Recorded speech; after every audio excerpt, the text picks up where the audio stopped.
What if I told you that the reason your talented creative team keeps missing deadlines and producing inconsistent work isn't a talent problem at all? It's actually a culture problem that you can actually design and fix.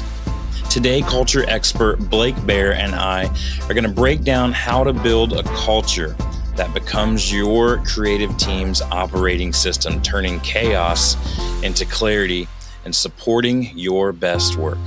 Let's get into it. Taking creatives from chaos to clarity. Welcome back to Creativity Made Easy, the podcast where we transform creative chaos into clarity. This is a podcast for all creatives, designers, photographers, writers, and all creative entrepreneurs who are seeking practical, actionable strategies to grow their creative business through efficiency. I'm your host, Dustin Peed, creative process coach and consultant, and I help creatives know themselves, their process, and their teams that they can create with efficiency as they scale together. Before we get into today's episode, I want to invite you to subscribe, rate, and review wherever you might be listening to this podcast. Or if you're watching on YouTube, we're so glad that you're here. And we would love for you to hit the thumbs up button. That's the like button, and subscribe and ring the bell so you're notified every time new content on this channel is dropped. I'm working on some new additional content for this channel besides just the weekly podcasts. So definitely want to get in there and check that out while you can. You can find any free resources that I offer at dustinpeed.com/free. It's loaded with resources for you and your team to create with efficiency as you scale together. That's dustinpeed.com/free. Lastly, you can find me on social media at Dustin Peed. That's DUSTINPEAD. All right, today's focus is intentional culture design that supports the creative process and drives results. My guest today, Blake Behr, is the co-owner of The Culture Base with me and author of the book Uncultured. So as we get into this, I want you to ask yourself, have you ever worked somewhere with really talented people but really chaotic results due to the lack of clarity on your processes? So today's episode, we're going to talk about creating culture as your creative team's operating system. Let's get into it. Well, welcome back to the show. Longtime friend, supporter, partner, some may say deep lover. No, I'm just kidding. Blake, partner, that might be. Sure. Yeah, it is 2025. Partner can mean whatever you want it to mean. Blake Behr in the house, author of Uncultured. We're going to talk a little bit about this today. The key to prevent your team from self-destructing. A lot of things that we talk about right here on this podcast, Blake, when we're talking about going from chaos to clarity. And Blake also partner with me, the business kind, for with our organization called The Culture Base. We're going to get into that in just a second. But before we do, Blake, I'd love to know just kind of share your background for those that are newer to the show that might not have been around to see your pretty face before. But what got you in? What led you to focus so much on organizational culture? Yeah, nobody just says I want to focus on stuff like that until you've experienced the other side of it, right? So I think that my path led to this point when I experienced hyper extreme other side of this, right? Like what it looked like to have horrible organizational structure, what it was like to never want to go into work. And so,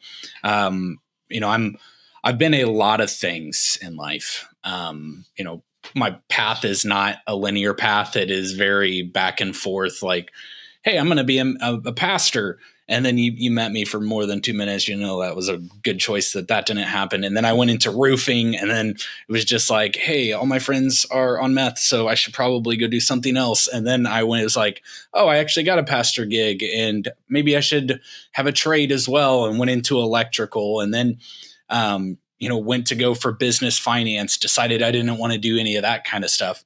And now like a couple of years go by and I start running someone else's company for them, and was doing it for 3 to 4 years and just realized I can never make those final cultural decisions that impacted people, impacted strategy, impacted direction, that I could only do it up to a certain point. But and I finally had someone come to me and just said, I know you think that going and trying to fix this thing is going to be the easier solution.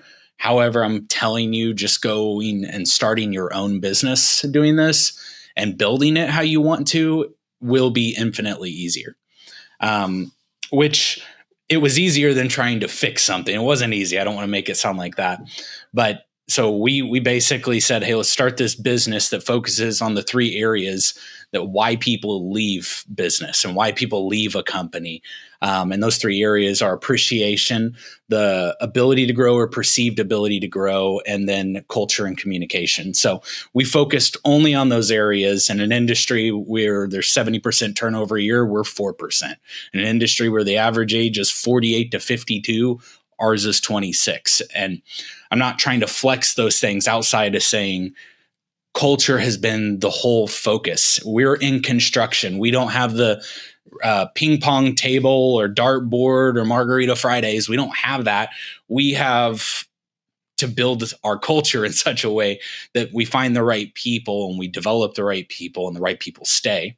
So that's been that part. And now I'm going into other businesses and doing a lot of other things in AI, robotics, and things that I never thought I would be in, because when you start focusing on the right people and start focusing on creating organizations in the right way, it doesn't matter the what you do. You get to go and play in a lot of different sandboxes. So I think that's great for me, because as you heard, my story is a story of extremes. Well, it's also a story of being a generalist, and even though I can specialize in things, I really find joy in getting to play in a lot of things. But mainly, how do you meet psychology, which feels like it only has one area of the world? Like, oh, go be a therapist, go be a psychologist.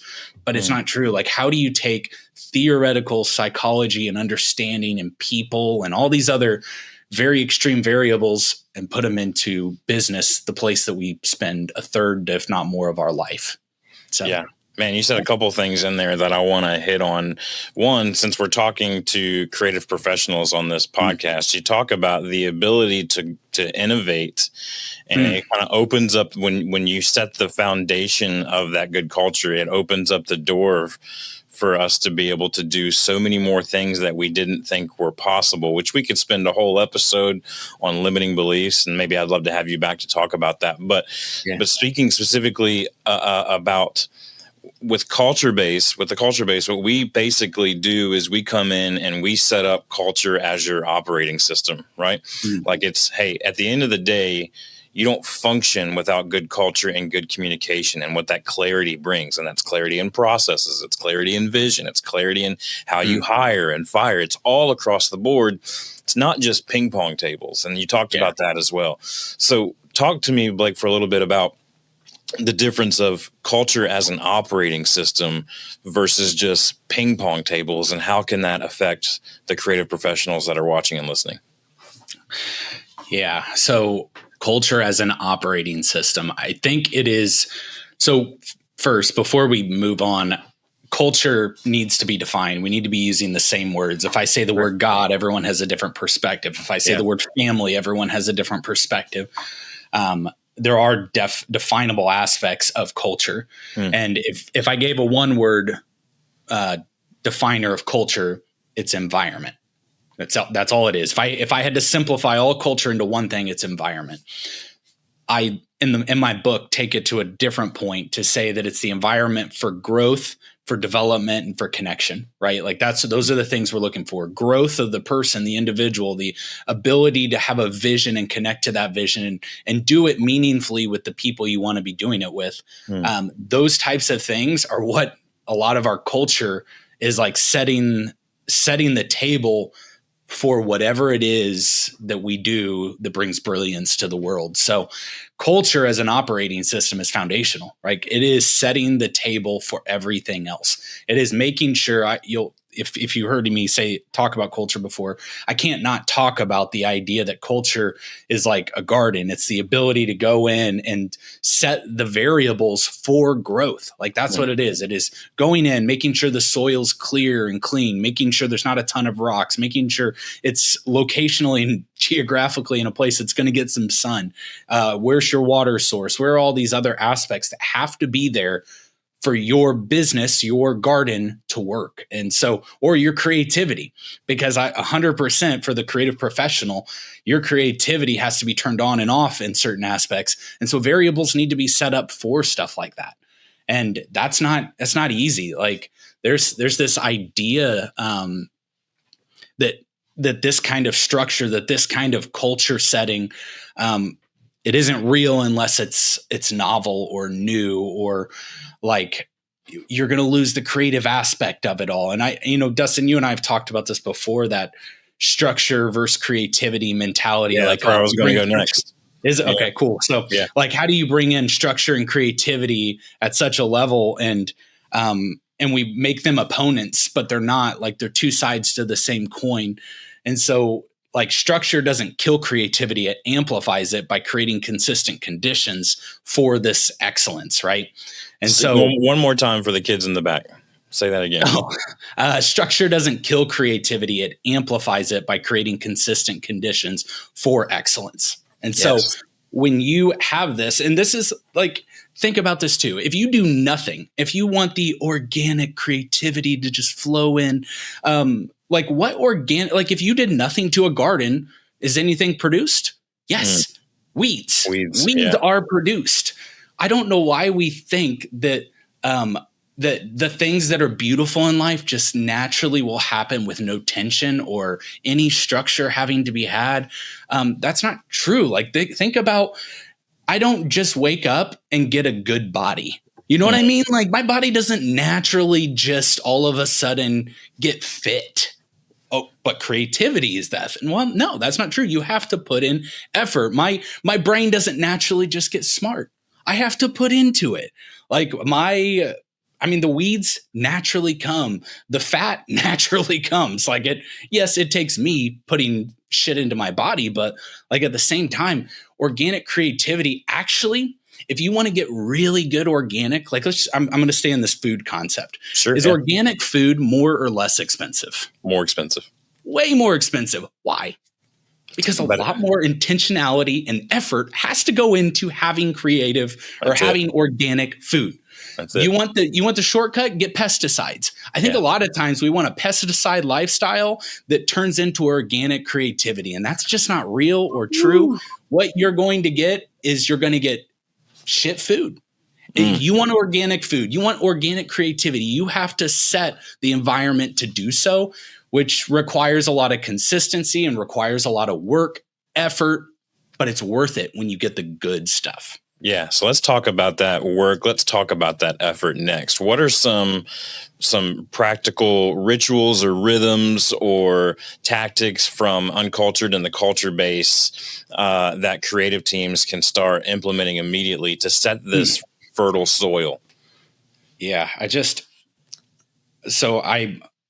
like I was saying, I use a lot of AI. I get a lot of quotes on my daily stuff. One of them hit today that just like, it's by Simon Sinek, fangirl over him, of course. Oh yeah. We know him well on this show. He says, dream big, start small, but most of all, start.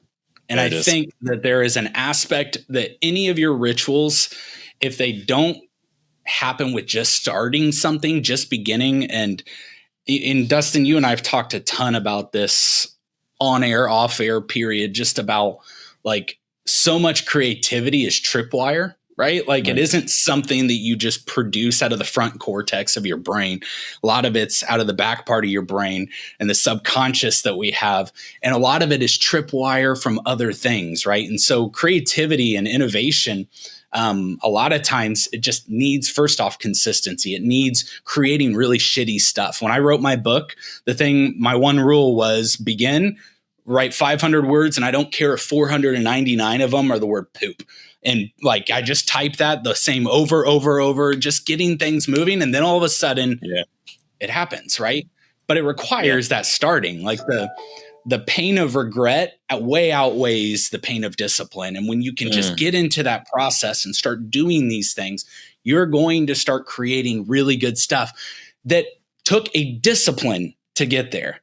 I love that our greatest things in life take discipline because it makes it rewarding. If it didn't, what we would create wouldn't even really be that rewarding. And so I think that's one aspect.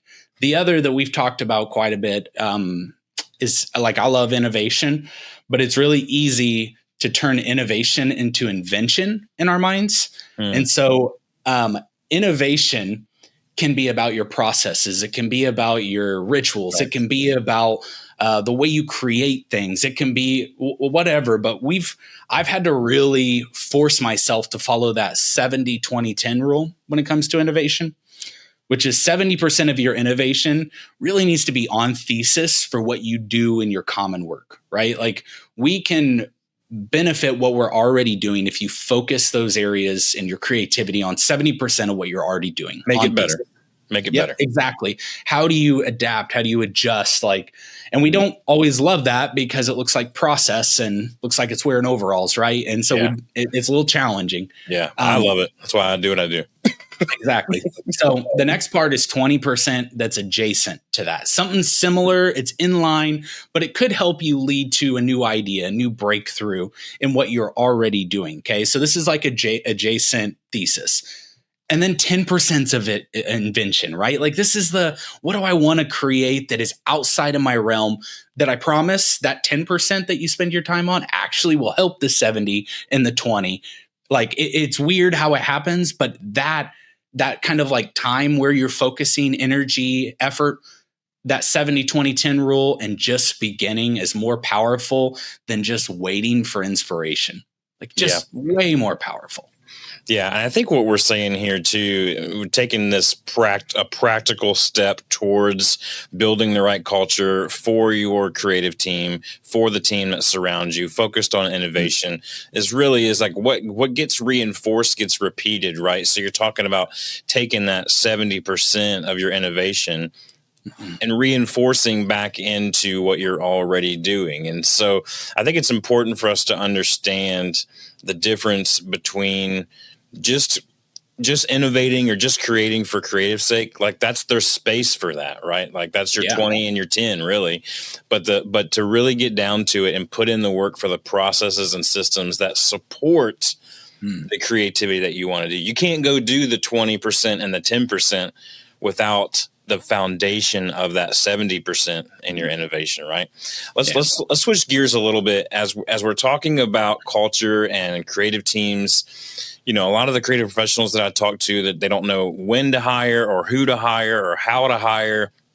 And they're afraid of making the wrong decision because it's their money and at risk. These are business owners or solopreneurs, and they're just like, I don't want to waste my money on somebody that's not going to work out. So let's talk about some hiring processes here. How do we identify people who are both creative and at least process adjacent minded during our hiring focus? Yeah. So if I'm talking to people right now who are having to hire for their own team, is that what you're saying? Like, it's that. Okay. Yeah. For example, I just hired a virtual assistant. So what would I be looking for in that? Yeah, absolutely. Okay. So this is like my favorite part of everything, which is the weirdest thing for a business owner to be like, I love hiring. But it's almost like, if you look at it, not like I need to fix a problem, but I need to invest in a future, hiring becomes really exciting. And so when you start thinking about investment for future, you've got to look at your own future and say, what do I value? Where do I want to go? What do I want to create? Yeah. And so your values matter. How hard you're going to work matters. The type of needs for your weaknesses matter. And so I don't think you can even touch this part of process until you've spent time in that part of process. Okay. So until don't go hire. It's a waste of your time. Okay. It's a waste of your time. It's a waste of their time. And you're going to all of a sudden come to fixed mindsets that people suck and nobody wants to work hard. That's bullshit. Like a 4% turnover rate in construction, guys. people do care about purpose. They do want to do something meaningful. So you got to find the right ones. And are they all sitting at home waiting for your call? They're not. Okay. So you've got to find them in the right places, but you got to identify the right people you need to go look in those right places. So you can't not have core values. And I'm not trying to be like every other consultant who comes in and it's like, hey, have you thought about your values? But like, you really need to, because you don't know what kind of people you want to work with. You get to choose. When have you ever got to choose who you get to work with? Yeah. Like, one of the greatest joys in life is getting to do business with my friends. Like, seriously, I love it. I love being around people who love being around me and who can handle me. And then I love going and doing business together and going in, because what business is creating. Like, we get to be in a creative world and we get to go create and innovate and come up with new ideas and try to say, like I love looking for the right enemy, which is a little sub tangent here. And my biggest enemy is the way it's always been done. I love fighting against the way it's always been done. Yeah, hate that. And so guess what? I look for people who also hate the way it's always been done. And if they don't hate the way it's always been done, then I don't know if they're my people. Now, again, I'm not saying I don't care about legacy and how things were created, but if it's well, this is just the way we've done it and we've never tried anything new, it's that fixed mindset. Yeah, it's closed. Yeah, exactly. So now you figure those things out. And this is hard because a lot of times in creative world, you're looking for maybe subcontractors to be on your team. You're looking maybe W-2, I don't know. But it's hard to not focus on talent first. But talent is not effort. It's just something someone has. Okay. So it's like if they had a really cool hat, would you hire them for the cool hat, or would you hire them because of the person under the hat? Okay. There's some people that I know that may actually hire for the cool hat. I'm not gonna lie to you. They might hire, and I respect that. You can do whatever you want. Okay. Especially if you own like Hat World or something. Yeah. So, but what I'm saying is talent's important, but the person under the talent, or who holds the talent, or who holds that tool, that's what you want to know about. And if you are a grinder and you want to grind and go like, hey, we're just for the next 3 years, we're just slamming, we're busting out, we're working 50-hour weeks together, we're side by side, and we're ready for this journey. You need to look for people who are ready for the journey. Yeah. Okay. And this is that whole, I don't know if it was Kevin Durant or some other person who said that, and it might have even been Kobe, that said hard work trumps talent when talent fails to work hard. And so you want to find people who are hard workers, who are the right character, who in times of grinding know how to grind. But then like in a creative world, maybe you're looking for people who are looking for more like, how do you get through, I don't know, like, what's your creative process? Like, how do you solve a problem nobody else could figure out? You're asking interview questions to like excavate that mentality. And when you can say like, hey, nobody else could solve through this problem, you solved it. What was your process? And if they can't articulate their process, then maybe in the interview go, oh, so you got lucky? Then see what they say after. If you can't articulate the process, you can't repeat the process. That's exactly right. And what we want is repeated success over and over again. So we talked about moving beyond the talent to hire, and you kind of threw some things out there just now of like, here's what to look for, ask them about their creative process. As we wrap up this conversation on hiring, before we wrap up the show, what else do we need to be looking for when we're hiring beyond talent?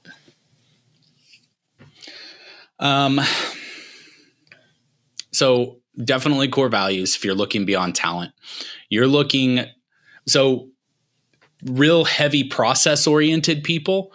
If you are in an industry that needs people who can live in weeds, you need to find people who can live in the weeds. If you need people who can stay above the clouds, you need to look for that. So you've got to almost break out your job description, understand, and this is where people tend to fail, is they look for the qualifications of somebody, right? The talents of somebody who fits this role, and not necessarily the type of person or character of a person who actually fits this role. And I think there is, and I'm guilty of that. Like, there are times that I have a need that I'm trying to fix a need. But if I'm trying, like I said earlier, to invest in a future, then what I need to do is find who is the right person who can, like, maybe they don't have all the qualifications, but they can mold into the qualifications and then take this role and transform it to another level later. Yeah. That's what you got to look for. So I think you've got to look at job descriptions different, and you got to look more at people who fit that kind of role. Yeah, and I love what you said too about being in the weeds or in the clouds. And what came to me in that moment is it's really about the altitude of the person that you're looking for. And there's nothing wrong with the person that lives in the weeds, because you need those people to go back to the garden analogy.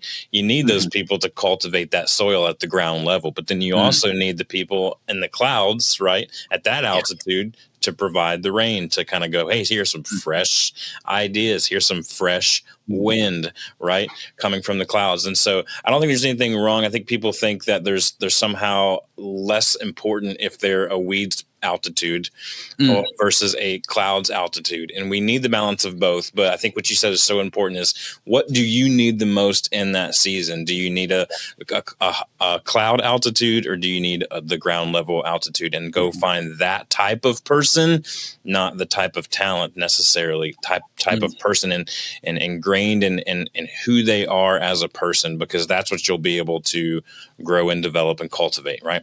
Let's wrap up this conversation today talking about the balance between autonomy and consistency. A lot of the people listening to this show are creative leaders. They're leaders of their businesses. They're leaders of their creative teams, and they're constantly challenging. Like most of my clients that I talk to, I have to coach on how to delegate, right? It's a lot of that. And how much are you willing to give up? And at what level can you give autonomy? Can you talk a little bit about how to give creative autonomy while maintaining consistency? Yeah, this is another one where it's like, these aren't opposites. They're two sides of the same coin kind of mentality. Like, I heavily believe that. Let me think of a right way to ask this question. So,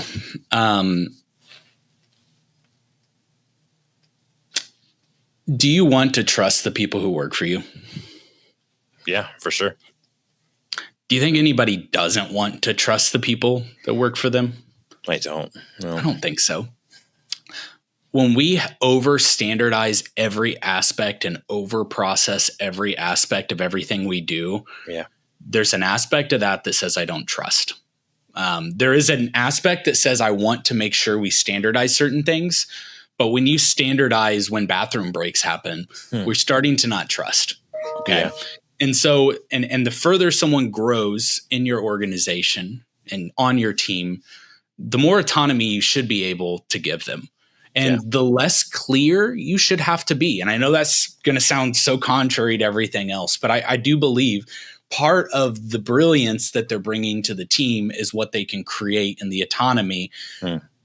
And when you over standardize everything and over process everything, what's important? I don't know what's truly important when you over standardize everything. There are aspects of our business and aspects of our creativity that are permission to play. No chance anyone's coming in here and being like this or doing it this way.